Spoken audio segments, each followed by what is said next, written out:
ఈ రోజు ఈస్టర్ పండగ సందర్భంగా ప్రార్థన చేస్తున్నప్పుడు దేవుడు ప్రేరేపించిన వర్తమానం అపోస్తుల కార్యాల గ్రంథం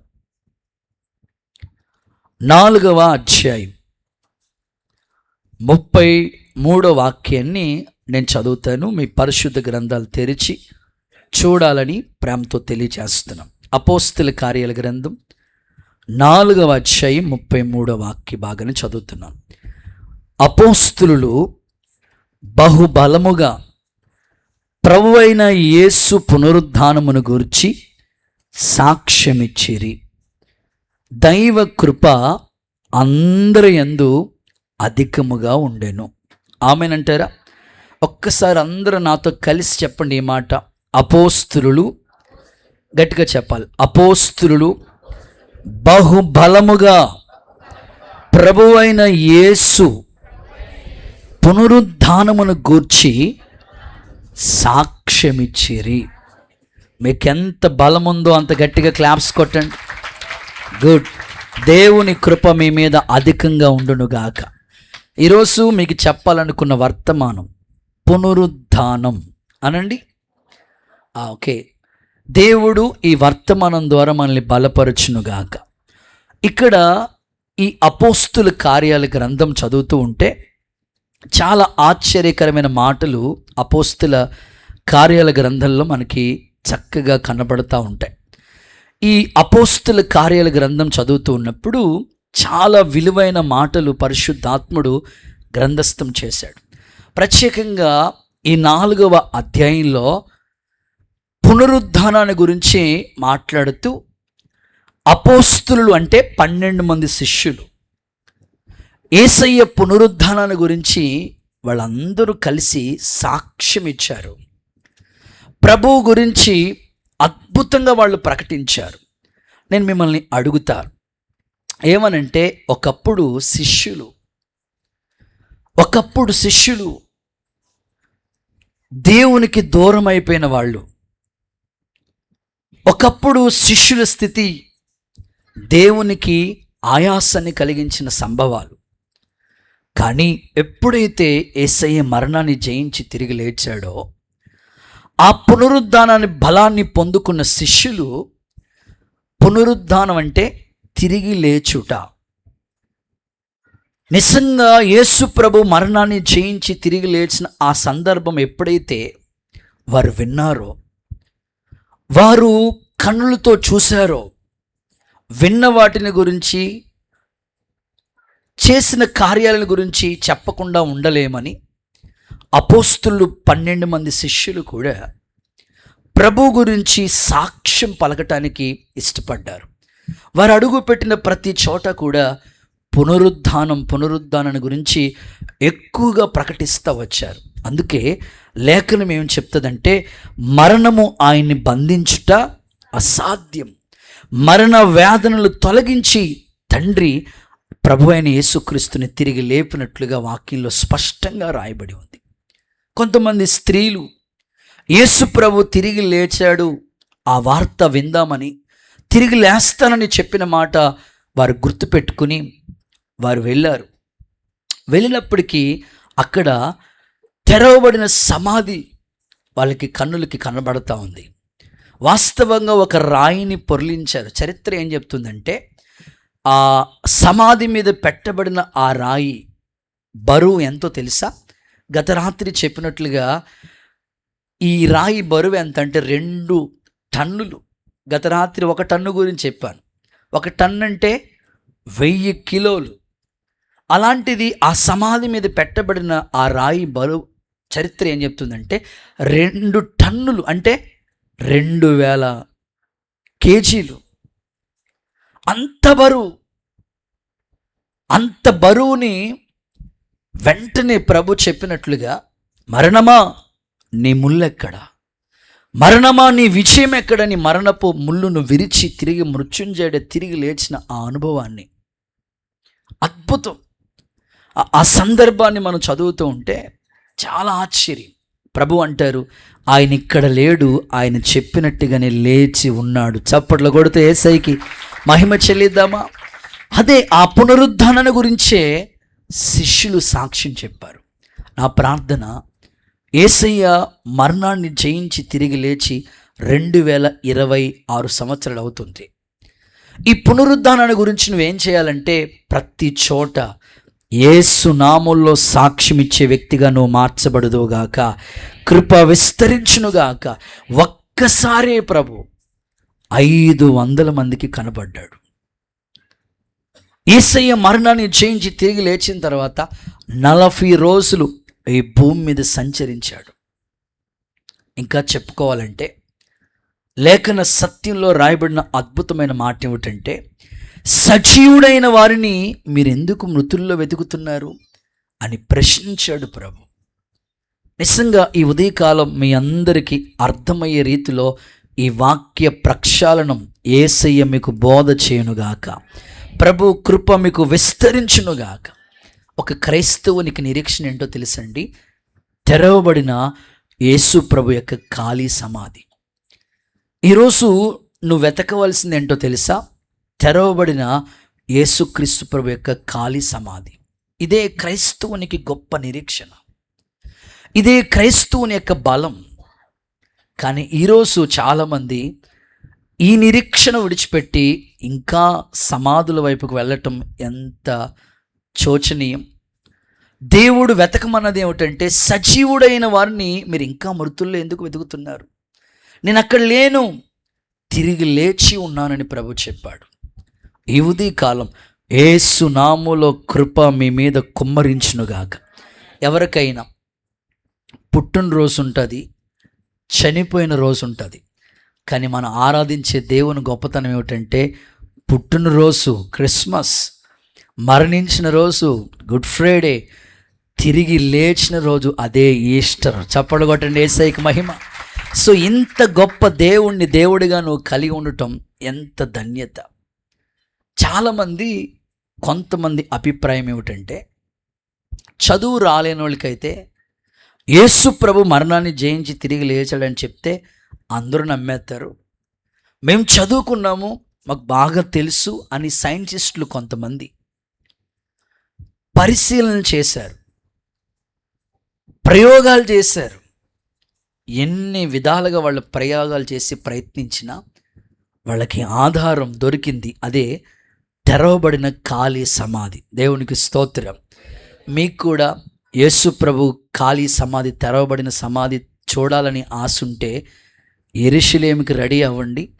ఎవరి డబ్బులు వాళ్ళవే. దేవుడికి స్తోత్రం కలుగునుగాక. మీరు వస్తే ఖచ్చితంగా చూపిస్తాం. నేటికి కూడా ఆ సమాధి తెరవబడి ఉంది. అనేకులు వెళ్ళి చూస్తూ ఉన్నారు. ఎందుకొరకంటే అది రుజువు. ఎవిడెన్స్ లేకుండా ఎవరు ఏది నమ్మరు కదా. ఇప్పటికీ తెరవబడిన సమాధి. ఇంకొక రుజువు కూడా చెప్తాను.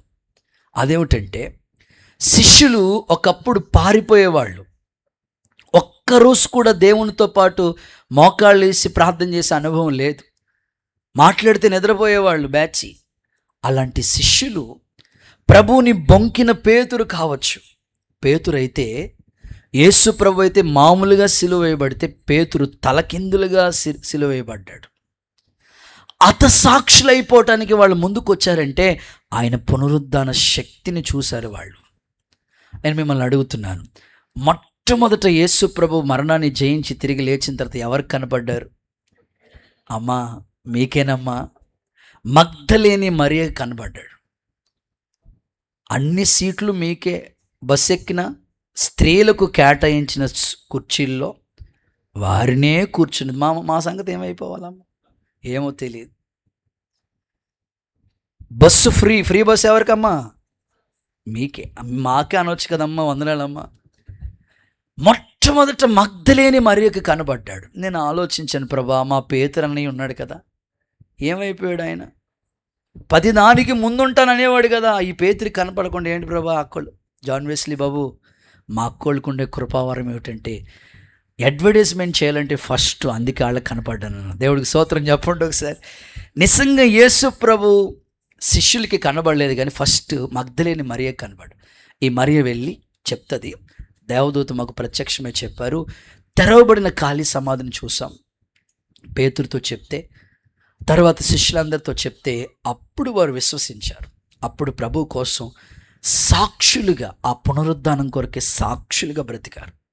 ఈరోజు నా ప్రార్థన, మన జీవితంలో క్రీస్తుకి సాక్షులుగా బ్రతకటానికి యేసయ్య మీ అందరికీ కృప అనుగ్రహించునుగాక.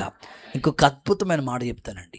అందరూ మరణం ముందు తల వంచితే యేసయ్య ముందు మరణమే తల వంచింది. చప్పళ్ళ కొడితే యేసయ్యకి బిగ్గరగా మహిమ చెల్లిద్దాం. రైట్. ఈరోజు ప్రత్యేకంగా అపోస్తులు పునరుద్ధానాన్ని గురించి సాక్ష్యం ఇచ్చారు కదా. ఈ పునరుద్ధానం ఎవరికి? పునరుద్ధానం అంటే తిరిగి లేచుట. యేసు ప్రభు తిరిగి లేచాడని నమ్ముతున్నాం. అయితే ఈ పునరుద్ధానం శక్తిని దేవుడు ఎవరికి ఇస్తాడు? ఈ పునరుద్ధానం ఎవరికి కలుగుతుంది అనే ఆలోచన కలిగి మీరు దేవుని వాక్యం వినగలిగితే ఒక 4 సంభవాలు జరిగిన ఒక 4 విషయాలు త్వరగా క్లుప్తంగా వివరంగా మీకు చెప్తాను. పరిశుద్ధాత్ముడు మీతో మాట్లాడి బలపరచునుగాక. రైట్. నెంబర్ 1, మొదటి మాట, యోహాను సువార్త 11వ అధ్యాయం 25-26 వాక్యాలు చదువుదాం. యోహాను సువార్త 11వ అధ్యాయం 25-26 వాక్యాలు చదువుదాం. అందుకు యేసు, చదవండి. ఆ మాట టిక్ చేసుకోండి. పునరుద్ధానమును జీవమును నేనే, నాయందు విశ్వాసం ఉంచిన వాడు చనిపోయినను బ్రతుకుతాడు. బ్రతికి నాయందు విశ్వాసం ఉంచేవాడు ఎన్నటికీ చనిపోడు. ఈ మాట నమ్ముతున్నావా? హల్లెలూయా చెప్తారా? రైట్. మొదటి మాట, పునరుద్ధానము ఎవరికి అని అంటే యేసుక్రీస్తునందు విశ్వాసం ఉంచిన వారికి. మీ పక్క వాళ్ళకి చెప్పండి ఈ మాట. యేసుక్రీస్తునందు విశ్వాసం ఉంచిన వారికి పునరుద్ధానం. ఆమేన్. అంటే యేసు ప్రభువునందు ఎవరైతే నమ్మిక విశ్వాసం ఉంచుతారో వారు కూడా తిరిగి లేపబడతారు. వారికి కూడా పునరుద్ధాన శక్తిని పొందుకుంటారు. ప్రభువు ఆల్రెడీ మరణాన్ని జయించి తిరిగి లేచాడని చదువుతున్నావు కదా. అయితే నువ్వు నమ్ముతున్నావా? నిజంగా ఈ మాట నువ్వు నమ్ముతున్నావా? ఇక్కడ సందర్భం ఏమిటి అనంటే మనకి బాగా తెలిసిన సందర్భం. బేతనియా అనే గ్రామంలో మరియా, మార్తా, లాజర్. అది యెరూషలేముకి దగ్గర సమీపంలో ఉన్న ఊరు. ఈ ముగ్గురు కూడా ఆ ఇంట్లో ఉన్నారు. ఉన్నది ముగ్గురే కానీ ముగ్గురు మనస్తత్వాలు వేరువేరుగా ఉన్నాయి. మరియమ్మ ఎప్పుడు కూడా యేసు ప్రభు పాదాల దగ్గర మీకులాగే కూర్చుంటుంది.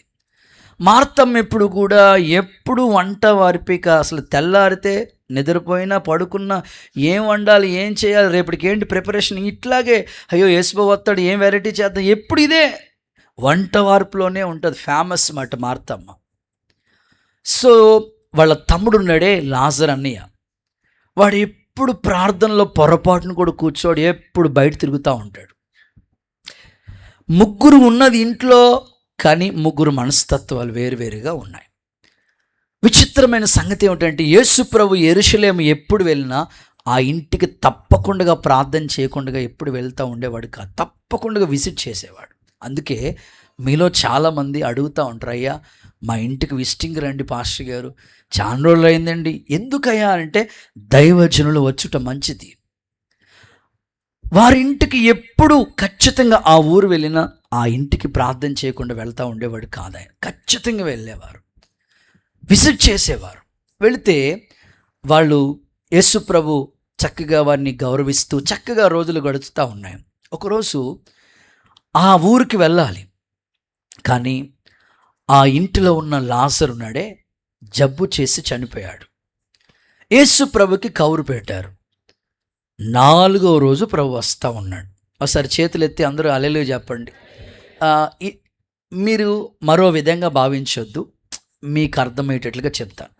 మన ఇంట్లో ఎవరైనా చనిపోయారు అనుకోండి, సంఘానికి తెలియజేశారు. జాన్ వెస్లీ అన్నకి తెలియజేశారు. ఆయన ఎవరు? జాన్ వెస్లీ గారు అంటే ఎవరో, అది అలా చూస్తున్నారు మీరు. కవర్ పెట్టారు. నాకు మీటింగ్స్ అని, ఓ డ్యూటీలని, ఓ ప్రార్థనలని, ఆన్లైట్లని క్షణం తీరికుండదు. అలా తిరుగుతూ ఉన్నాను పరిచర్య నిమిత్తమే. నాకు ఖాళీ లేక 4వ రోజు నాకు అక్కడికి వచ్చాను. అప్పుడు మీ ఫీలింగ్ ఎలా ఉంటుంది? ఎవరైనా చనిపోతే చిన్న ఇన్ఫర్మేషన్ వాట్సాప్లో మెసేజ్ ఒక గంట ఆలస్యంగా వెళ్తేనే కృప పొందుకుంటాం మేము. వాళ్ళ పేర్లు అయితే ముందు పంపించేస్తాడా? ఓ దేవుడికి స్తోత్రం. మంచోళ్ళమ్మా, మీరు చాలా మంచోళ్ళు. నేను ఏబీసీలో ఉంటాను, ఎక్కడ నాకు ఆ వార్త తెలిసిన వెంటనే నేను పంపిస్తూ ఉంటాను. ఇక్కడ కవర్ పెడితే 4వ రోజు వచ్చాడు యేసుప్రభు. వాళ్ళు ఇలా అనుకోవచ్చు, యేసుప్రభు వచ్చినప్పుడల్లా మిచ్చిరి పెట్టేవాళ్ళం. చెప్పండి, మీకు కూడా చాలా వచ్చేస్తూ ఉంటాయి కదా. అయ్యో నాటుకోడి కోసేవాళ్ళం. అయ్యో ఇవాళ ఈస్టర్ అంట, నా కోసమే పాపము ఈస్టర్ పండుగ దాచారంట. దేవుడు స్తోత్రం, వందనాలమ్మా. ఇన్ని చేసేవాళ్ళు 4వ రోజు వస్తాడు యేసుబాబు. అసలు గుర్తున్నాం మేము యేసుబాబుకి.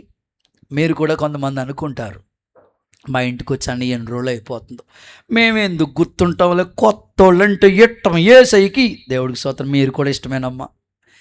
సేవ పెరుగుతూ ఉంది, భారం పెరుగుతూ ఉంది. మీరు కూడా మాతో కలిసి నెలలో ఒక్కరోజు వస్తే ఆ సేవ భారం ఏంటో మీకు తెలుస్తుంది. ఒక్కరోజు ఖాళీ చేసుకోండి, రోజంతా వద్దు. నెలలో ఒక్కరోజు అది సెలవులు పెట్టుకునే దానికి ఓహెచ్ అంటారు.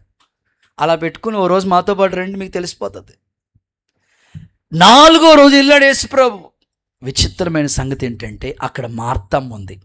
మరియమ్మ ఎప్పుడు ప్రార్థన అసలు కూర్చున్న నిద్రన్న ప్రార్థన ఆవిడికి. మార్తమ్మ మాత్రం ఎప్పుడు వంట. మార్తమ్మ అంటది, యేసుప్రభువా, అస్సలు నువ్వు వచ్చుంటే మా తమ్ముడికి ఇలా జరిగి ఉండేది కాదు, ఇంత అన్యాయం జరిగేది కాదు, అసలు నువ్వు వచ్చుంటే ఇది జరిగేది కాదు. అప్పుడు ప్రభు మాట్లాడుతున్నాడు, అంత్య దినాల్లో పునరుద్ధానాన్ని గురించి నేను చెప్పిన మాట నీకు గుర్తులేదా మార్తమ్మ? నా యందు విశ్వాసం ఉంచినవాడు చనిపోయినా తిరిగి లేస్తాడనే మాట నీకు గుర్తు రాలేదా? ఈ మాట నువ్వు నమ్మట్లేదా?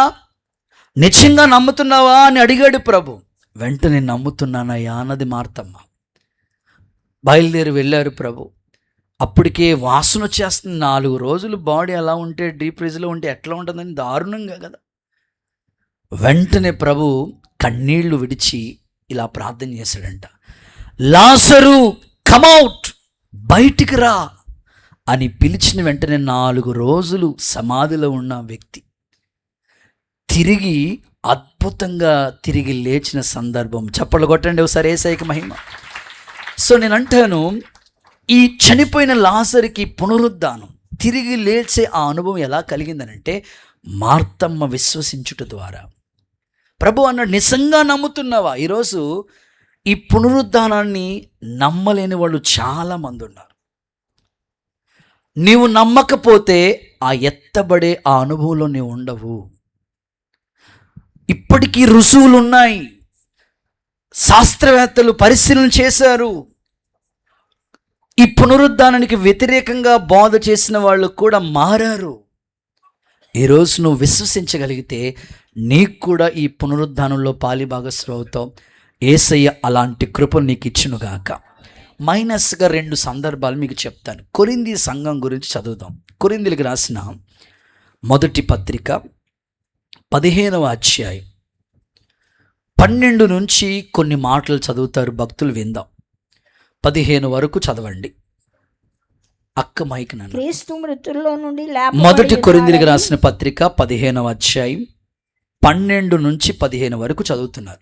క్రీస్తు మృతుల్లో నుండి లేపబడి ఉన్నాడు, క్రీస్తు మృతుల్లో నుండి లేపబడి ఉన్నారని ప్రకటించుచుండగా మీలో అదుగో మీలో కొంతమంది, అందరూ కాదు, మీలో కొంతమంది, అందరూ కాదు, మీలో కొంతమంది ఉన్నారే, అయ్యి ఎక్కడండి యేసుబాబు లేసాడండి, మేము నమ్మమండి అంటున్నారా? అదిగో చెప్తున్నాడు చూడండి, మీలో కొంతమంది పునరుద్ధానము లేదని ఎలా చెబుతున్నారు? మృతుల పునరుద్ధానం లేకపోతే క్రీస్తు కూడా లేపబడి యేసయ్య కూడా లేపబడి ఉండలేదు కదా. మరియు క్రీస్తు ఆయన లేపబడకపోతే మేము ప్రకటించే ప్రకటన వ్యర్థం కదా, మా విశ్వాసం వ్యర్థం కదా. 15వ వచనం, దేవుడు క్రీస్తును లేపనని మేము సాక్ష్యం ఇచ్చుచున్నాము. అందరూ ఆమేన్ చెప్పండి ఒకసారి. మేము సాక్ష్యం చెప్తే కొరింథీ సంఘంలో కొరింథీ సంఘం ప్రారంభం ఎలా ఉందంటే ఉపదేశంలో ఐశ్వర్యవంతులు. కొరింథీ సంఘం ఎలా ఉందంటే కృపావరాల్లో ఏ లోపం లేదు ఆ సంఘానికి. అంత అద్భుతంగా ఎదిగిన సంఘం పునరుద్ధానాన్ని నమ్మట్లేదు. అప్పుడు పౌలు గారు కలుగు చేసుకుని, ఇదిగో మృతుల పునరుద్ధానం ఉంది, దీనికి మేము సాక్షులం. పౌలు ఒకప్పుడు హింసకుడు, దూషకుడు, హానికరుడు. అలాంటి పౌలు నా మట్టుకైతే బ్రతుకుట క్రీస్తే అనే ఒక సాక్షిగా నిలబడ్డాడు కదా. మేము ప్రకటించే విశ్వాసం వ్యర్థమవుతుంది. ఎప్పుడైతే పౌలు ఆ మాటలు చెప్పారో కొరింథీ సంఘానికి అవగాహన కలిగింది. దేవునికి స్తోత్రం కలుగును గాక. చేతుల పైకి ఒక్కసారి హల్లెలూయా చెప్తారా? నా ప్రార్థన, సంఘములో ఉన్న అవిధేయత కావచ్చు, అవిశ్వాసం, ఆ పొరలు యేసు నామములో తొలగిపోవునుగాక, నీలో నమ్మిక కలుగునుగాక. ఒక చిన్న సందర్భం చెప్తాను. మరణం అంటే అందరికీ భయమే. ఎలాంటి వాళ్ళైనా, సీఎం అయినా, పిఎం అయినా, కలెక్టర్ అయినా, డాక్టర్ అయినా, ఎవరైనా సరే మరణం అంటే అందరికీ భయమే. కానీ మనం ఆరాధించే దేవుని గొప్పతనం ఏంటంటే మరణాన్ని జయించి తిరిగి లేచాడు ఆయన. మీకు సింపుల్గా అర్థం అవడం కోసం ఒక చిన్న ఎగ్జాంపుల్ చెప్తా. పాల వ్యాపారం చేసుకునే ఒక ఆయన పాల వ్యాపారం చేసుకుంటా సాయంకాలం, పొద్దున్నంతా వ్యాపారం అయింది, మళ్ళీ సాయంకాలం పాలన్నీ తీసుకుని కేంద్రానికి, ఆ తర్వాత ఎవరెవరికి వతనలు ఉన్నాయో అందరికీ పాలు వేసేసి తిరిగి ఇంటికి వచ్చేస్తున్నాడు. ఇంటికి వచ్చినప్పటికీ తన మనసులోకి ఒక ఆలోచన వచ్చింది. ఏమనంటే, ఇంటి దగ్గరికి వెళ్తూ ఉంటుంటే ఈ వేసవి కాలం, కరెంట్ ఉండట్లేదు, చాలా ఇబ్బందిగా ఉంది, చీకటి పడతా ఉంది అప్పుడే. సరే ఈ వేసవి కాలంలో బాగా చెమటలు పట్టేస్తున్నాయి, ఇంటికి వెళ్ళినా మనశ్శాంతి ఉండట్లేదు, సరే ఓ పని చేద్దాం, వెళ్ళే దారిలో అక్కడ పక్కనే సమాధులు ఉన్నాయి, అక్కడికి వెళ్ళి కూర్చుందాం, ప్రశాంతంగా గాలేస్తుంది అనుకున్నాడంట. స్తోత్రం చెప్పండి. ఏ ప్లేస్ దొరకకపోతే ఎక్కడికి వెళ్ళాడు చెప్పండి? సమాధుల దగ్గరికి వెళ్ళి కూర్చుంటే బాగుంటుంది, కొంచెం గాలేస్తుంది అనుకుని వెళ్ళిపోయి ఆ యొక్క పాలుకి సంబంధించిన ఆ బండి స్టాండ్ వేసి రోడ్డు మీద పెట్టి, ఆ రోడ్డు పక్కనే ఉంటాయి మాట సమాధులు. జాగ్రత్తగా వెళ్ళి అక్కడ సమాధుల దగ్గర కూర్చుని పాలుకు సంబంధించిన లెక్కలన్నీ వేసుకుంటా ఉన్నాడు, అన్నీ రాసుకుంటా ఉన్నాడు. కొంచెంసేపు ప్రశాంతంగా గాలి వేస్తే బాగుంటుంది. ఇక్కడికి వస్తే మీకు ఎంత ప్రశాంతంగా ఉంటుంది, ఫ్యాన్ అక్కర్లేదు, అక్కడ కూర్చుంటే చక్కగా గాలి వేస్తుంది. అలాగా ఆయన వెళ్ళిపోయి సమాధి మీద కూర్చుని లెక్కలు రాసుకుంటా ఉన్నాడు. చీకటి పడింది, తన సెల్ ఫోన్ లైట్ తప్ప అతని దగ్గర లైట్ లేదు. చీకటి పడిపోతుంది, 7-7:30 అయిపోతుంది. ఈ లెక్కలు ఇంకా తేలలేదు. అలా కూర్చున్నప్పటికీ ఇలా చూశాడు. ఇలా చూసినప్పటికీ అతని ప్రక్కనే ఇంకొక ఆయన సమాధి మీద కూర్చుని ఉన్నాడు. ఎవరు బ్రదర్, ఇక్కడికి వచ్చి ఎప్పుడు వచ్చావు బ్రదర్ అంటే, ఆ బ్రదర్ అంటున్నాడు, లోపల గాలి వేయట్లేదని బయటకు వచ్చి కూర్చున్నాను అన్నాడు. అంతే. ఉంటాడు అసలు? ఎప్పుడు పాలు కేంద్రం ఏమైపోయిందో తెలియదు, ఆ పుస్తకం ఏమైపోయిందో, ఆ బండి ఏమైపోయింది, అట్టే పరుగు. నేను ఎందుకు ఈ సందర్భం చెప్పానంటే, మరణం అంటే అంత భయం. కానీ మరణాన్ని జయించిన దేవుని నువ్వు విశ్వసించగలిగితే నీకు కూడా పునరుద్ధానంలో పాలి భాగస్వామి అవుతావు. నమ్మితే చప్పలు కొట్టి యేసయ్యకి గట్టిగా ఆమేన్. రైట్, ఇంకా ముందుకు వెళ్దాం, ఎమ్మాయి దారిలోకి వెళ్దాం. యేసుక్రీస్తు ప్రభు మరణాన్ని జయించి తిరిగి లేచిన తర్వాత ఎమ్మాయి దారిలో నడుచుకుంటూ వెళ్తున్నాడు. ఎమ్మాయి దారిలో నడుచుకుంటూ వెళ్తూ ఉంటుంటే 2 శిష్యులు ఉన్నారు, వారు నడుచుకుంటూ వెళ్తున్నారు. వాళ్ళ మధ్యలో ప్రభు నడుచుకుంటూ వెళ్తున్నాడు. బాబు 2 శిష్యులు రండిరా, అమ్మేసి శిష్యులా, నడిచే శిష్యులా, 2 రండిరా బాబు, 2 రండి. సూపరు, కెమెరామ్యాన్ వీళ్ళని షూట్ చేయ బాబు. శిష్యులు వీళ్ళు నాకు రోజు ఇక్కడే ఉంటున్నారు, అటుపక్క కూడా ఇటుపక్కలో కూడా, నేను మధ్యలో వేసి బాబు గట్టిగా సార్ అల్లెలో చెప్పండి సార్. జతేయండి బాబు, నా మీద జతేయండి రా, పర్లేదు, నాకు మైక్ ఉంది, లేకపోతే మీ మీద చేయండి. ఓకే, ఏమనుకోండి, నేను ఫీల్ అవునా? రైట్, గట్టిగా అల్లెలో చెప్పండి సార్. నా భుజం మీద ఆడ భుజం మీద, రైట్, గట్టిగా అల్లెలో చెప్పండి సార్, హుషారుగా చెప్పండి. ఇలాగా 2 శిష్యుల మధ్యలో యేసు ప్రభు వెళ్తూ ఉన్నాడు, మధ్యలో వెళ్తున్నాడు. వీళ్ళిద్దరూ ఎమ్మాయి దారిలో శిష్యులు అనుకోండి. యేసు ప్రభు మధ్యలో వెళ్తూ ఉంటుంటే వీళ్ళిద్దరూ మాట్లాడుకుంటున్నారు. ఏమని మాట్లాడుకున్నారంటే, అయ్యో యేసు ప్రభు ఉంటే ఈ బాధ కలిగేది కాదు మనకి. రోజు రొట్టిరిసేవాడు, రోజు ఆహారం పెట్టేవాడు, 5 రొట్లు, అసలు వండుకునే పనే లేదు. దేవుడికి స్తోత్రం చెప్పండి. అసలు అంత బాగుండేది. యేసు ప్రభు మనకి ఆ యూదులు సిలువ వేశారు, కనపట్టలేదు, ఆయన తిరిగి లేస్తానన్నాడు. మన సిస్టర్లు వెళ్ళారు, ఏమి ఇంకా సమాచారం రాలేదు, వీళ్ళు కంగారు పడిపోతారు అన్నమాట. ఏమైపోయాడో యేసు బాబు అని అనుకుంటా మాట్లాడుకుంటూ ఉంటుంటే మధ్యలో ప్రభు వెళ్తూ ఉన్నాడు. వెళ్తూ ఉంటుంటే శిష్యులారా అని అడిగి, ప్రభు బ్రదర్ ఎవరి గురించి మాట్లాడుతున్నారు బ్రదర్? యేసుబాబు గురించా అని అనలేదు. ఏమన్నాడు తెలుసా? నజరేయుడు నీ యేసునికి వచ్చిన సంగతులే అన్నాడు. ఇంకా వెళ్తుంటాడు, నీకు తెలియదా సిలువ వేశారు, ఇన్ని జరిగిందా, నీకేం తెలియదా? విచిత్రం చెప్పనా, మనం ఎవరి గురించో ఏదో సందర్భం టాపిక్ వచ్చింది, వాళ్ళ గురించి మనం మాట్లాడుకుంటున్నాం. మీ అత్తగారి గురించే మాట్లాడుతున్నారు, వెనకాలే ఉంది మీ అత్తగారు, ఎలా ఉంటుంది అసలు? మీ మామయ్య గురించి మాట్లాడుతున్నారు, మీ వెనకాలే ఉన్నాడు ఆయన. ఇప్పుడు యేసు ప్రభు కూడా వాళ్ళ మధ్యలో ఉంటుంటూ నజరేయుడని యేసును గుర్చిన సంగతులే అంటే నీకు తెలియదా అంటే యేసు ప్రభుని గుర్తించలేదు వాళ్ళు, ఇంకా కన్నులు తెరవలేదు. ఇంకా కొంచెం ముందుకు వెళ్తూ ఉంటుంటే ప్రభు మాట్లాడుతూ వచ్చాడు. ఆ మాటలు వింటూ ఉంటుంటే వాళ్ళ హృదయం మండాయి అంటండి. కొట్టండి చప్పట్లో ఒకసారి. వాళ్ళ కన్నులు తెరవబడ్డాయి అంటండి. పునరుద్ధరణని యేసయ్య శక్తిని గుర్తించారు వాళ్ళు. గమ్మత్తైన విషయం ఏంటో తెలుసా?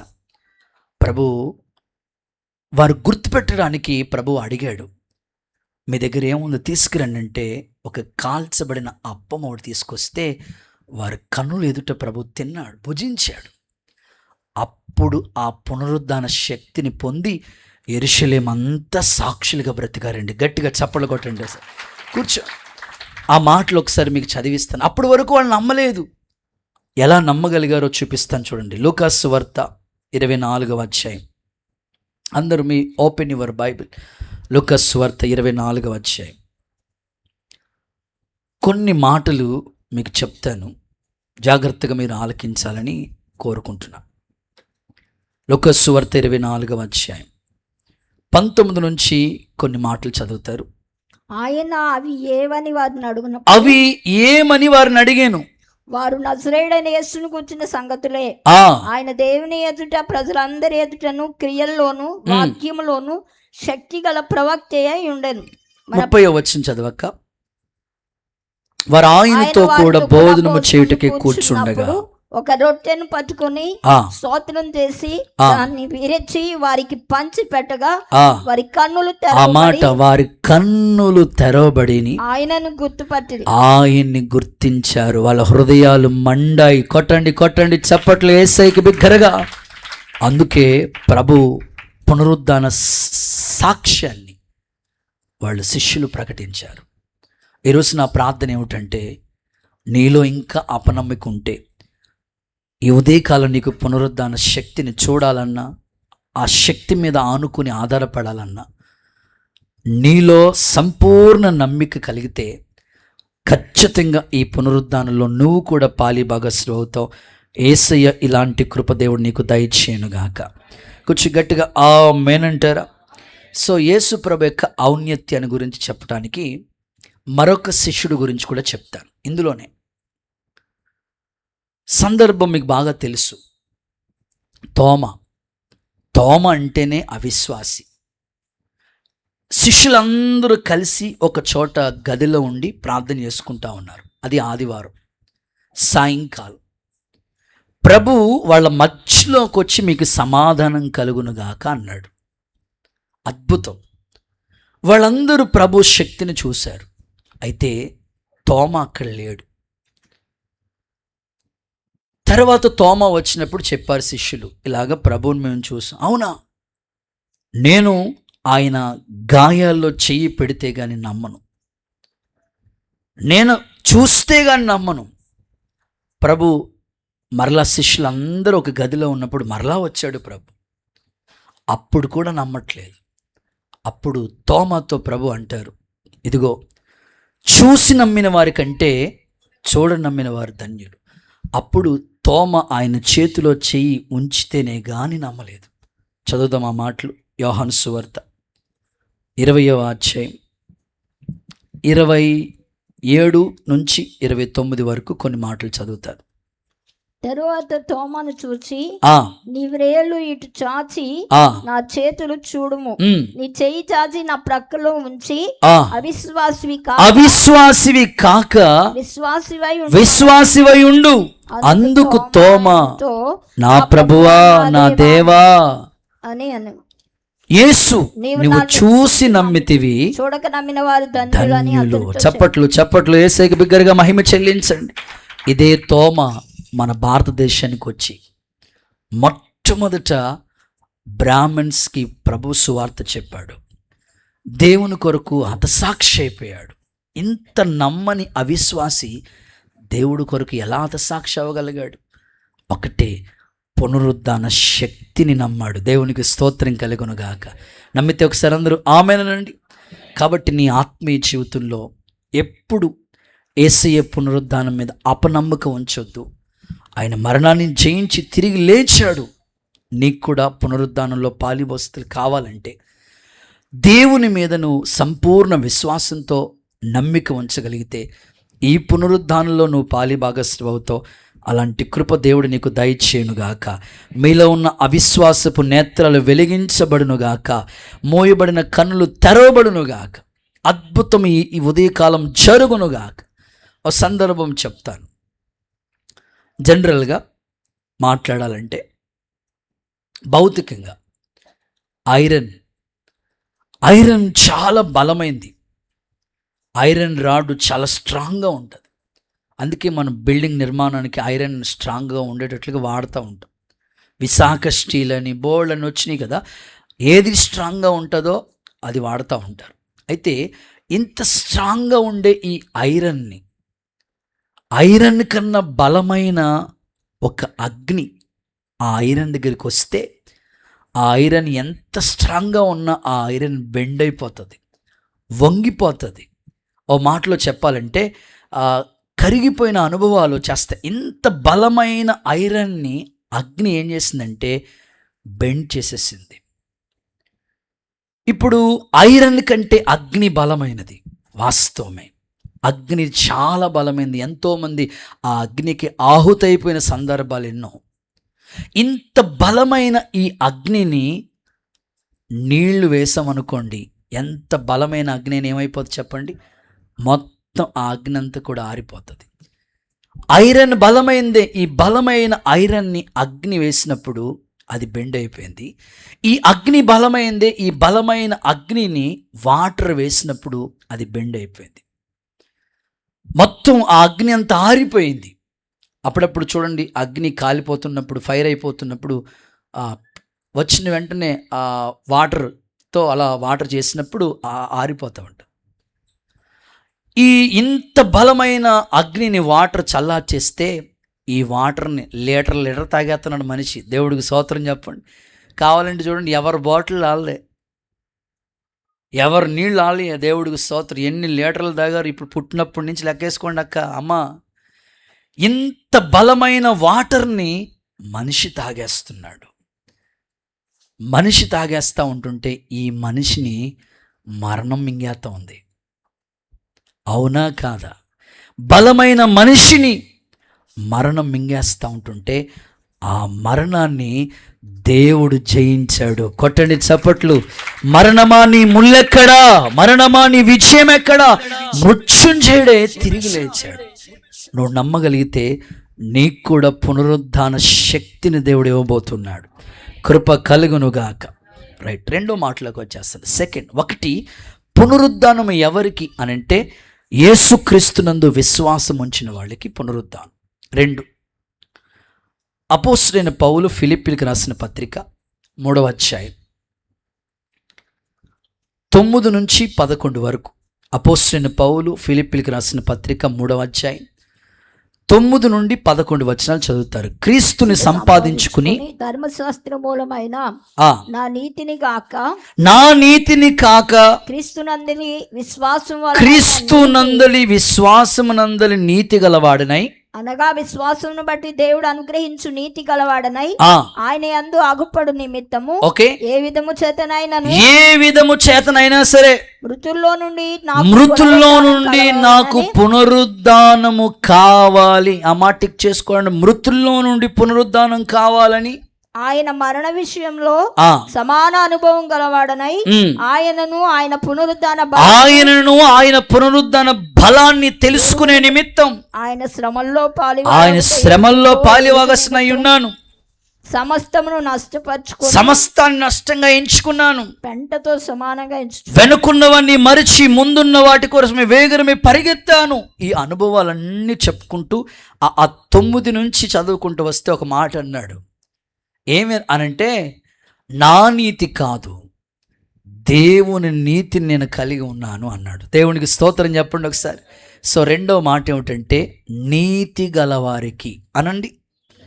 కొంచెం గట్టిగా చెప్పాలి, నీతి గలవారికి. సో నా నీతి కాదు. మన నీతికి కొన్ని క్యాలిక్యులేషన్స్ ఉంటాయి, కానీ దేవుని నీతి చాలా గొప్పది. నేను క్రీస్తుని సంపాదించుకోవడానికి ఇవన్నీ నష్టంగా ఎంచుకున్నాను. పర్టికులర్గా నా నీతి కాదు, దేవుని నీతిని కలిగి ఉన్న. ఎందుకు? పునరుద్ధాన శక్తిని నేను తెలుసుకోవాలి. ఆ పునరుద్ధాన బలాన్ని నేను పొందుకోవాలి. ఎవరికి పునరుద్ధానం కలుగుతుందో తెలుసా? ఇదిగో నీతి గల వారికి దేవుడు పునరుద్ధానంలో పాలి భాగస్థులుగా చేయునుగాక. ఆయన అనుగ్రహించు నీతిని మీరు కలిగి ఉందురుగాక. ధర్మశాస్త్రం వల్ల కలిగే నీతి కాదు. ప్రభు ఇలా అంటాడు, శాస్త్రుల నీతి కంటే చెప్పండి పరిసయ్యుల నీతి కంటే మన నీతి ఏమవ్వాలంట? అధికమవ్వాలి. అప్పుడే పరలోకంలో గొప్పవాళ్ళు అని ప్రభు చెప్పాడు. అంటే మన నీతి ఎలా ఉంటుందంటే, భౌతికంగా మనకి కొన్ని క్యాలిక్యులేషన్స్ ఉంటాయి. పక్కోళ్ళ కన్నా నేను పర్వాలేదులే, పర్ఫెక్ట్గానే ఉన్నానులే, ప్రార్థన పర్వాలేదు, వాక్యము ప్రార్థన పాటలు పర్వాలేదులే, పక్కోళ్ళతో మనం కంపేర్ చేసుకుంటాం. ఇప్పుడు నీ నీతి ఎవరితో కంపేర్ అవ్వాలంటే దేవునితో కంపేర్ అవ్వాలి. ఆయన నీతి కలిగిన మహారాజు, నీతి మార్గాల్ని స్థాపించాడు. ఈ నీతి మార్గాల్లో ఎవరైతే నడుస్తారో వాళ్ళకి పునరుద్ధానం. నీతికి ఆపోజిట్ ఏంటి చెప్పండి? దుర్నీతి, అవినీతి. ఇది నీలోనికి పొరపాటున రాకుండా నువ్వు కట్టుకోగలిగితే పునరుద్ధానంలో నువ్వు కూడా పాలిభాగస్థులు అవుతావు. ఖచ్చితంగా పునరుద్ధాన శక్తిని మీరు పొందుదురుగాక. గట్టిగా ఒకసారి ఆమేన్ అంటారా? ఒక్క మాట మీకు జ్ఞాపకం చేయాలి. పునరుద్ధానంలో నువ్వు పాలిభాగస్థులు కావాలంటే నీ నీతిని ఇంకా అధికం చేసుకోవాలి. దేవునికి కలిగిన ఆ నీతిని నువ్వు కలిగి ఉండాలి. భక్తులు అంటాడు, నేను నీతిని ప్రేమించాను, దుర్నీతిని ద్వేషించాను, తోటి వారి కంటే నా దేవుడు నన్ను హెచ్చించాడు. ఆమేనండి. మీరు ఉద్యోగం చేసే చోట, వ్యాపారం చేసే చోట, చదువుకునే స్థలాల్లో ఎక్కడున్నా నీతి గల వారికే పునరుద్ధానం. పౌలు నీతి ఏంటో తెలుసు? ఒకప్పుడు దేవుణ్ణి నమ్ముకున్న వాళ్ళని ఈడ్చుకుని లాక్కిని వెళ్ళిపోవాలి. ఒకప్పుడు దూషకుడు, హానికరుడు, హింసకుడు, ఇంత దారుణ మనిషి, కానీ దేవుని కొరకు అతసాక్షిణ అయిపోవటానికి ఇష్టపడ్డాడు. దేవుని కొరకు శ్రమలు అనుభవించడానికి ఇష్టపడ్డాడు. దేవుడు ఏర్పాటు చేసిన పాత్రగా వాడబడ్డాడు. నా ప్రార్థన, దేవుని మందిరంలో కొన్ని పాత్రలు ఉంటాయి, వెండి, బంగారం, మట్టి, ఇలాంటి పాత్రలు. కానీ యజమానుడు వాడుకునే పాత్రగా నీవు ఉండాలంటే నీ నీతి అధికమగునట్లుగా దేవుడు కృపను విస్తరింపచేయునుగాక. ఒక చిన్న ఉదాహరణ చెప్తాను. చేతులు పైకి ఒక్కసారి హల్లెలూయా అనండి. సాధారణంగా ఈ ఈస్టర్ పండుగకి నీతి కార్యాలు ప్రజలు ఎన్నో చేస్తూ ఉంటారు. పేద ప్రజలకి అంత అన్నం పెడతా ఉంటారు, మంచిది. ఇబ్బందుల్లో ఉన్న వాళ్ళకి బట్టలు పెడతా ఉంటారు, మంచిది. డబ్బు విషయంలో దానం చేస్తూ ఉంటారు, మంచిది. ఇలాంటి నీతి కార్యాలు, ఇంకా ఈ సమ్మర్ వస్తే సలివేంద్రాలు పెడతా ఉంటారు, మంచిది. ఇవన్నీ భౌతిక సంబంధమైన నీతి క్రియలు, ఇవన్నీ చేయాలి. వాటితో పాటు ఆత్మ సంబంధమైన నీతి విలువలు మనం గుర్తించాలి. జకరియా, ఎలిజబెతులు చూడండి, సకల న్యాయ విధులు చెప్పున వాళ్ళు నడుచుకున్నారు. దేవుని మందిరానికి క్రమం తప్పకుండా వెళ్ళేవారు, ధూపం వేసేవారు, యాజక ధర్మాన్ని, నీతి క్రియలు వాళ్ళు అనుసరిస్తూ వచ్చారు. కొర్నేలి నీతి క్రియలు చేస్తూ వచ్చాడు. మీ ఆధ్యాత్మికమైన జీవితంలో ఇంకా మరిన్ని నీతి క్రియలు చేయటానికి పరిశుద్ధాత్ముడు మీకు సహాయపడునుగాక.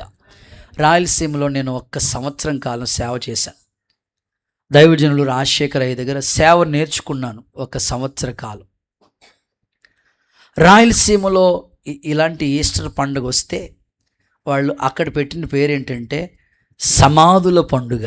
చెప్పండి, గట్టిగా చెప్పండి అయ్యా, సమాధుల పండుగ. సమాధులకి సున్నాలు కొడతా ఉంటారు, చాలా విచిత్రంగా చేస్తుంటారు. అక్కడ ఎక్కువగా పెంతుకోస్ సంఘాలు చాలా తక్కువ, సిఎస్ఐ ఇక రకరకాల సంఘాలు ఎక్కువగా ఉంటాయి. అయ్యగారిది ఒక్కటే ఆ ఏరియాలో కొంచెం ఆత్మీయంగా నడిపించబడే సంఘం. అయితే కొన్ని చోట్ల నుంచి కొన్ని బ్రాంచెస్ నుంచి కూడా మందిరానికి వస్తూ ఉంటారు. మమ్మల్ని పంపిస్తూ ఉండేవారు అయ్యగారు. మేము విజిటింగ్లకు వెళ్తూ ఉండేవారు. ఇట్లా ఈస్టర్ పండుగ జరుగుతూ ఉంటుంటే చర్చ్లో పగలు జరిగితే సాయంకాలం విశ్వాసులు ఇండ్లలో వీధుల్లో విశ్వాసులు పండగ కింద ఏర్పాటు చేస్తూ ఉండేవారు. ఎప్పుడైనా మేము వారి ఇంటికి విజిటింగ్కి వెళ్తే వాళ్ళు చెప్తూ ఉండేవారు, అయ్యా మాకు మా రాయలసీమ ప్రాంతంలో ఈ సమాధుల పండుగ జరిగేటప్పుడు ఎట్లా ఉంటుందో తెలుసాయా అని. మాకు తెలియదయ్యా. వారు చెప్పిన మాట ఏంటంటే ఇప్పటికీ నాకు భలే ఆశ్చర్యం అనిపిస్తూ ఉంటుంది. సమాధుల పండుగ జరిగేటప్పుడట పాస్టర్ గారు తెల్లారగట్ల 5 గంటలకి సమాధుల పండుగ దగ్గరికి సమాధుల తోటకి పిలుస్తారంట. 5 అయినప్పటికీ సమాధుల తోటలో ఉండాలంట పాస్టర్ గారు, లేకపోతే వచ్చే వారం వాళ్ళు చర్చికి రారు.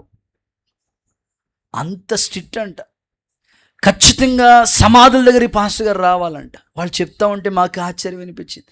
మమ్మల్ని రమ్మన్నా మేము రామయ్యా అని చెప్పాం. అయ్యగారు మా చోట జరిగేది వినండి అయ్యగారు అన్నారు. సరే చెప్పండి ఏమైంది అంటే, ఆ సమాధుల దగ్గరికి పిలుస్తారయ్యా, మేమందరూ కుటుంబ సమేతంగా వెళ్తామయ్యా. ఇంకా ఆ సమాధుల పండుగలో చచ్చిపోయినోడికి ఏది ఇష్టమైతే తీసుకెళ్ళి అది వండి పెడతామయ్యా అక్కడ అన్నారు. ఏది ఇష్టమైతే ఎలాగమ్మా అని. అదేనయ్యా మా ఆయనకి కోడి, నాటుకోడి అంటే ఇష్టం, మటన్ అంటే ఇష్టం, అవన్నీ ఆ రోజు దమ్ బిర్యానీ అంటే అన్నీ వండుకొని ప్లేట్లో పట్టుకెళ్ళి అక్కడ పెడతామయ్యా అన్న. ఇంకా అమ్మ మా ఆయనకి సుట్ట అంటే ఇష్టం అయ్యా, సుట్టెడుతుందంట. సిగరెట్, బ్రాందీ మొత్తం అన్నీ తీసుకొచ్చి అక్కడ పెడతాడు. పాస్టర్ గారు ఏమని ప్రార్థన చేస్తాడమ్మా అని అడిగాను కదా. మరి మాస్టర్ గారు అడగలేదు, ఏమని ప్రార్థన చేస్తాడమ్మా అని అడిగాను. ఆ తల్లి అదే మా ఆయనకి ఇష్టమైనది అన్ని తెచ్చినందుకు స్తోత్రమయ్యా ఆమెను అంటాడంట. నేను అడిగాను, అమ్మ ఆ సచ్చినోళ్ళు వేసుకుని కూర్చుని తింటేనే ఉంటావా అని అడిగాను.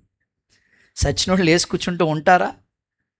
ఈరోజు కూడా ఆ రాయలసీమలో ఎక్కడో జరిగింది, ఇప్పుడు కోనసీమలో కూడా అంటుకుంది. దేవుడికి స్తోత్రం చెప్పండి. ఈ రోజు కూడా సమాధుల దగ్గరికి వెళ్ళి వాళ్ళకి ఏది ఇష్టమో అది తీసుకొచ్చి అక్కడ పెట్టి పాస్టర్ గారిని పిలిచి ప్రార్థన చేసే అపూర్వమైన క్రైస్తవులు ఉన్నారు. దేవుడికి స్తోత్రం చెప్పండి. నేను అడుగుతున్నాను, నిజంగా ఇది నీతి కార్యమా? కాదు కదా. కొంతమంది నన్ను అడిగే ప్రశ్న ఏంటంటే, యేసు ప్రభు తిరిగి లేస్తానన్నప్పుడు కొంతమంది స్త్రీలు సమాధి దగ్గరికి వెళ్ళారు కదయ్యా. యేసు ప్రభు తిరిగి లేస్తానన్నాడు కాబట్టి వెళ్ళారు. మీ సచ్చినోడు కూడా లేస్తానంటే మీరు వెళ్ళండి, యేసు రక్తమే చేయం. అవకాశం లేదు కదా. అందుకని నీతి క్రియలు, నువ్వు చేసే క్రియలు నీతిగా, వాక్యానికి అనుబంధంగా, వాక్యానుసారంగా ఉండాలి. పరిశుద్ధాత్ముడు నిన్ను దర్శించునుగాక. చూడండి, ఒక మాట చదివిస్తాను. యోహాను సువార్త 5వ అధ్యాయం 28, 29 చదవండి. యోహాను సువార్త 5వ అధ్యాయం 28, 29.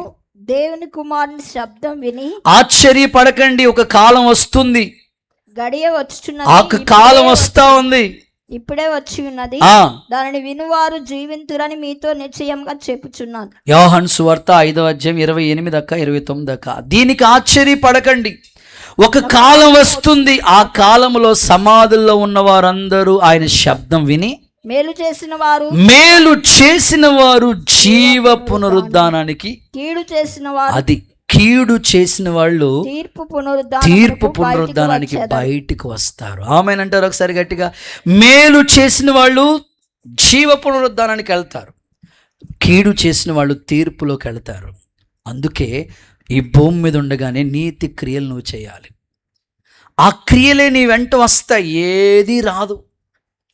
అందుకనే ఆ క్రియలను నువ్వు కాపాడుకుంటా. అవును కదా, ఇది దేవునికి తగినట్లు కాదు కదా, దేవునికి ఇది ఇష్టం లేదు కదా, ఇది చేయకూడదు కదా, నీ అంతటి నీకే ఆ పరివర్తన రావాలి. ఒకప్పుడు చాలామంది బిడ్డలు సమాధికి వెళ్ళే అలవాటు ఉంది, కానీ దేవుని వాక్యం వినగా వినగా వినగా మారు మనసు వచ్చి వారికి అర్థమైంది, ఇప్పుడు నేరుగా సమాధి దగ్గరికి వెళ్ళకుండా దేవుని సన్నిధికే వస్తున్నారు. ప్రభు కృప మీకు అనుగ్రహించబడునుగాక, దేవుని కృపలో మీరు అంటు కట్టబడుదురుగాక. రైట్, సమయం పరిగెడుతుంది, నేను కూడా పరిగెత్తాలి. 3వ మాటలోకి వచ్చేస్తాను. 3rd వన్, ఎవరికి ఈ పునరుద్ధానం? 1, యేసుక్రీస్తునందు విశ్వాసం ఉంచాలి. 2, నీతి గలవారై ఉండాలి. 3వది యోహాను సువార్త 6వ అధ్యాయం 54 చూడండి. నా 54. శరీరం తిని నా రక్తం త్రాగు నా శరీరాన్ని తిని నా రక్తాన్ని త్రాగిన వాడే నిత్య జీవం గలవాడు. నిత్య జీవము గలవాడు, అంత్యదినము నేను వాని అంత్య దినమున నేను వాణ్ణి లేపుతాను. ఆమేనండి ఒకసారి. సో అంత్య దినమున లేపబడటం అంటేనే పునరుద్ధానం.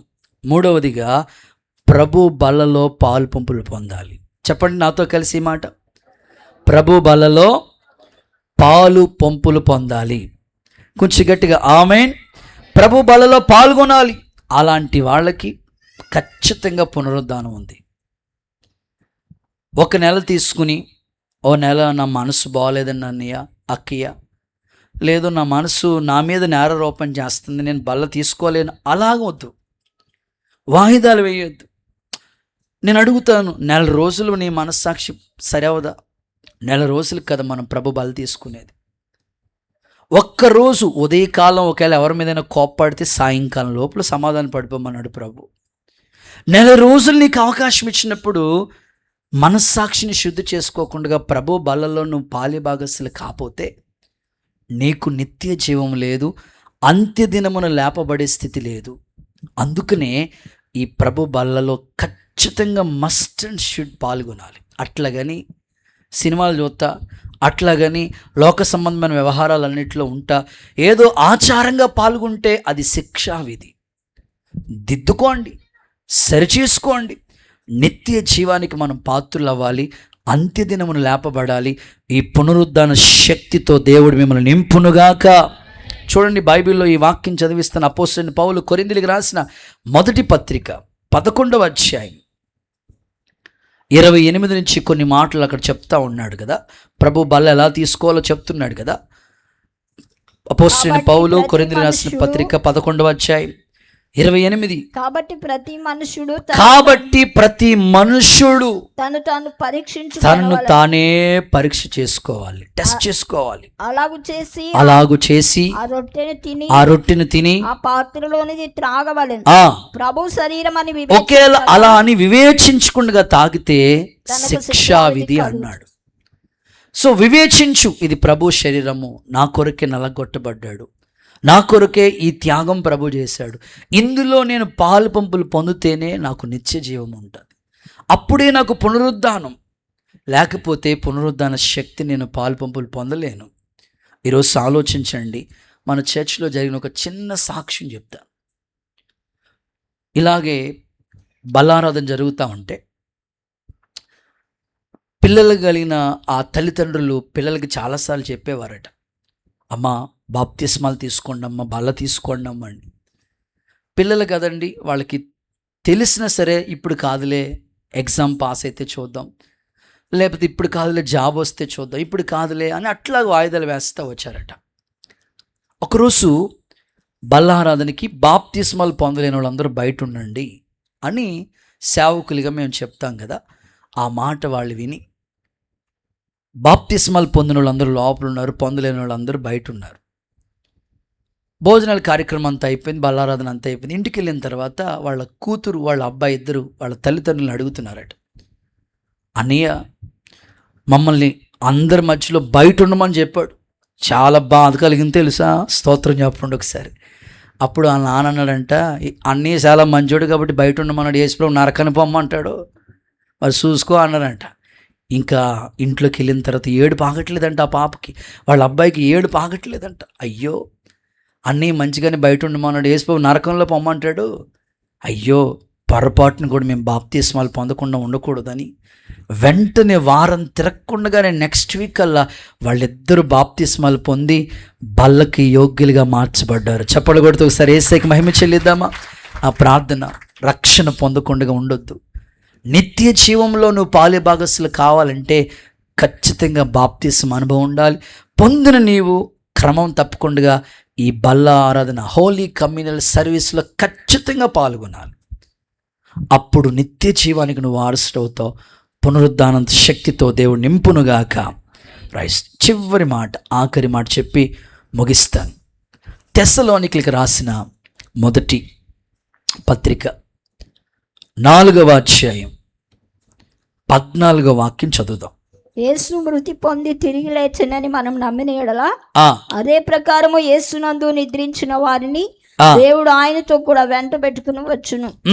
మేము ప్రభువుని మాటను బట్టి మీతో చెప్పినదేమనగా, ప్రభు రాకడ వరకు సజీవులమై నిలుచుండు మనము నిద్రించిన వారి కంటే ముందుగా ఆయన. తీసుకున్నారా? ఫస్ట్ తెస్సలోనికి రాసిన పత్రిక 4:14. యేసు మృతి పొంది తిరిగి లేచిన నమ్మిన యెడల అదే ప్రకారం యేసు నందు నిద్రించిన వారిని దేవుడు ఆయనతో పాటు వెంట పెట్టుకుని తీసుకొస్తాడు. అందరూ ఆమేన్ గట్టిగా హల్లెలూయా. సందర్భం ఏమిటంటే యేసు నందు మృతి పొందిన వారికి అనండి. యేసయ్యలో ఉండి మృతి పొందితే వాళ్ళకి ఖచ్చితంగా పునరుద్ధానం ఉంది. ఆర్భాటంతో, ప్రధాన దూత శబ్దంతో, దేవుని బోరతో మేఘాల మీద ఆయన రాబోతున్నాడు. అయితే క్రీస్తు నందుండి మృతి పొందితే వాళ్ళకి పునరుద్ధానం. మొదట లేస్తారు, తిరిగి లేవటమే పునరుద్ధానం.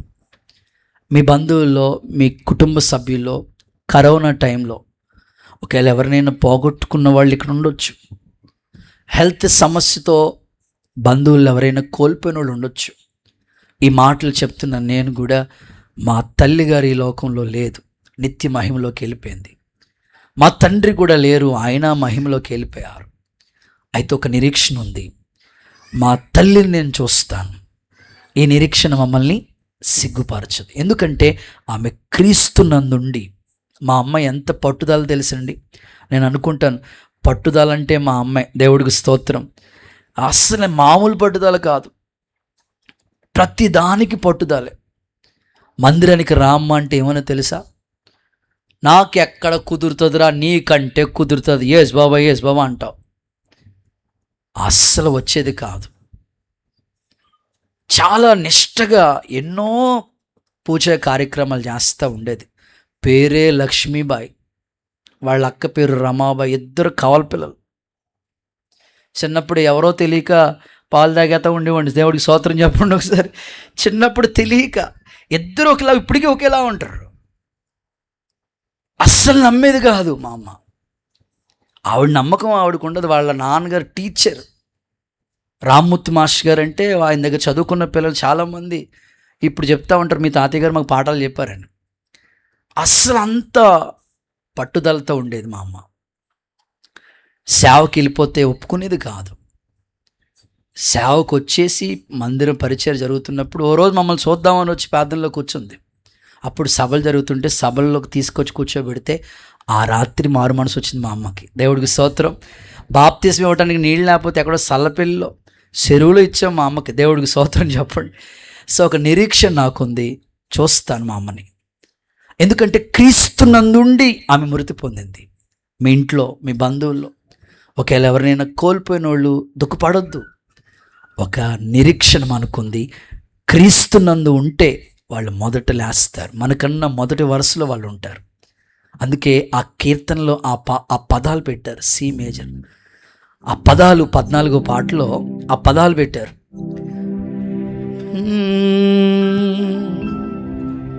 హల్లెలూయా హల్లెలూయా హల్లెలూయా.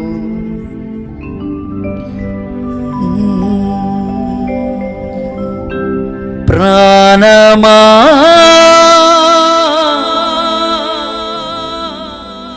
కృంగిపోకే ఇంకొంతకాలం,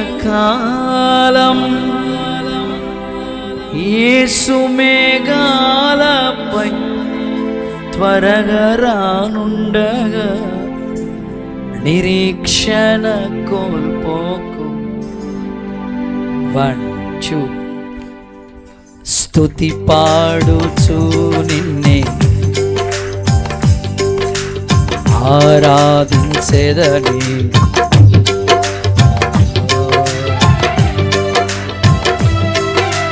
కనపరచుచు ఆరాధించెదనిలో. పునరుత్థానుడ నా యేసయ్యా, పునరుత్థానుడ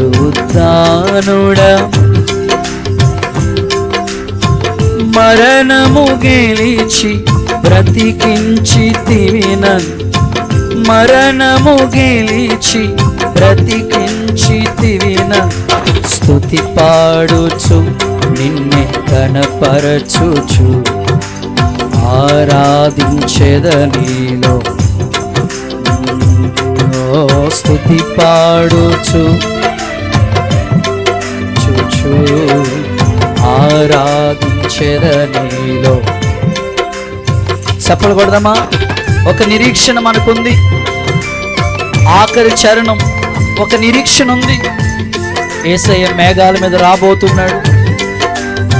మనకంటే పరిశుద్ధులు, గొప్పవాళ్ళు, మన ముందు దేవుని సన్నిధికి వెళ్ళిన వాళ్ళు మనం చూస్తాం. ఈ నిరీక్షణ మనల్ని సిగ్గుపరచదు.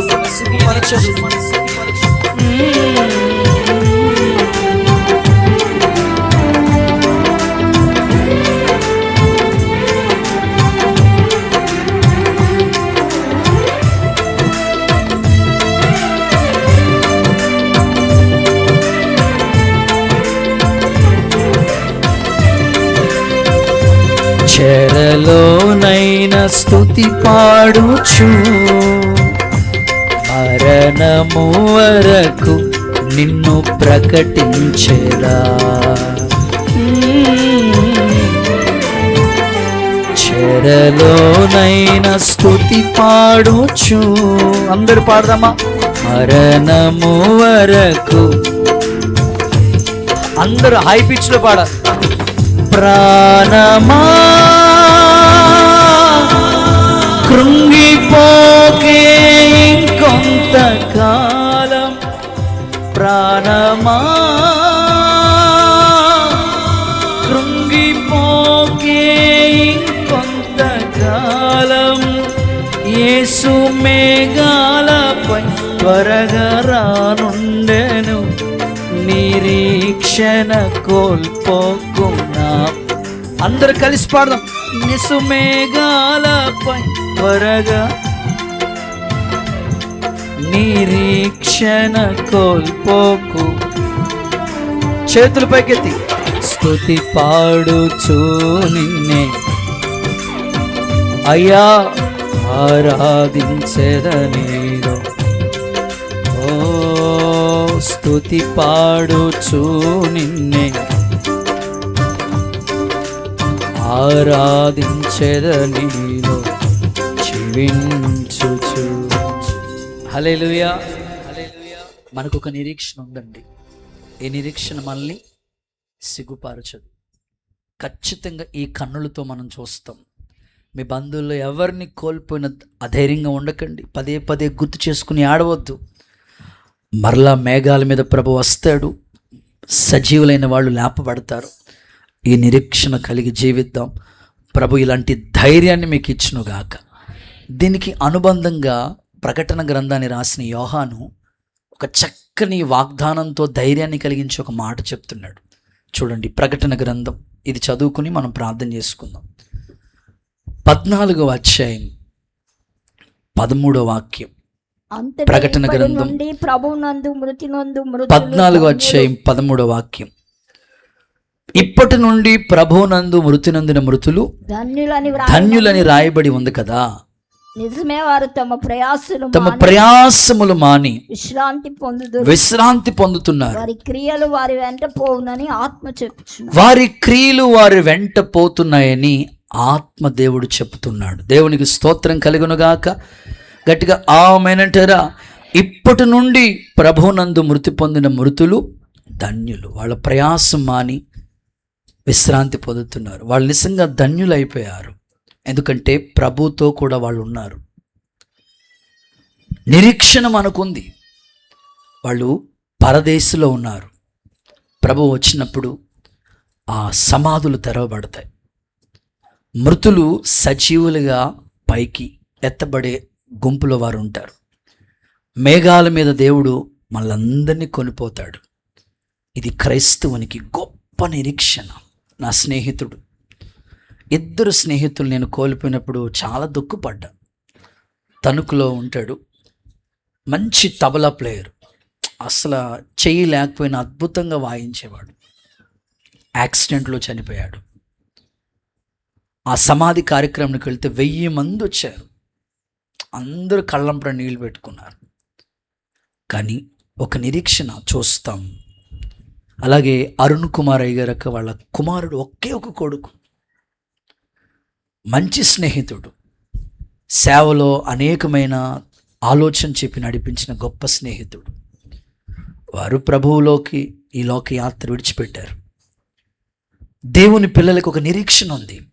మనమందరం ధైర్యంగా మేఘాల మీద ప్రభు వస్తాడు, ఆయన ఎదుర్కొంటాం, కొనుపోబడే అలాంటి నిరీక్షణ దేవుడు మీకు అందరికి ఇవ్వాలని, ఎదురు చూడాలని, ఎక్కడ కృంగిపోకుండా ఉండాలని సేవకుడిగా నేను కోరుకుంటున్నాను. యేసయ్య మీకు కృపను అనుగ్రహించును గాక. ఇంకొంచెం గట్టిగా ఆమేనని చెప్పండి.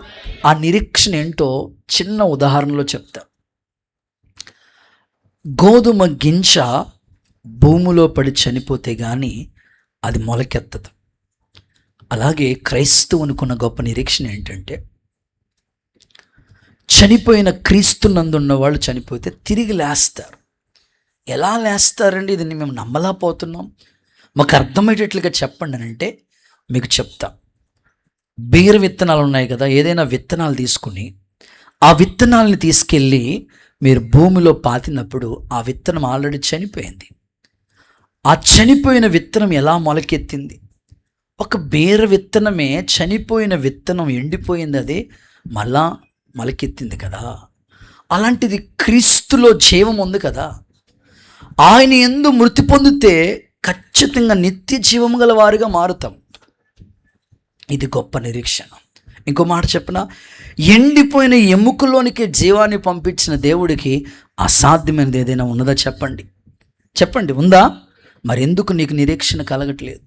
పదే పదే చనిపోయిన వాళ్ళని గుర్తు చేసుకుని పదే పదే ఎందుకు ఏడుస్తున్నావు? ధైర్యం తెచ్చుకో. దేవుని పేరట ఒక సేవకుడిగా చెప్తున్నాను. ఆల్రెడీ ఈ శ్రమ నేను అనుభవించి చెప్తున్నాను. ఒక ఇంట్లో ఒక వ్యక్తిని కోల్పోవడం అనేది ఎంతో దుఃఖాన్ని కలిగించేది. కానీ దేవుని బట్టి నాకు నిరీక్షణ.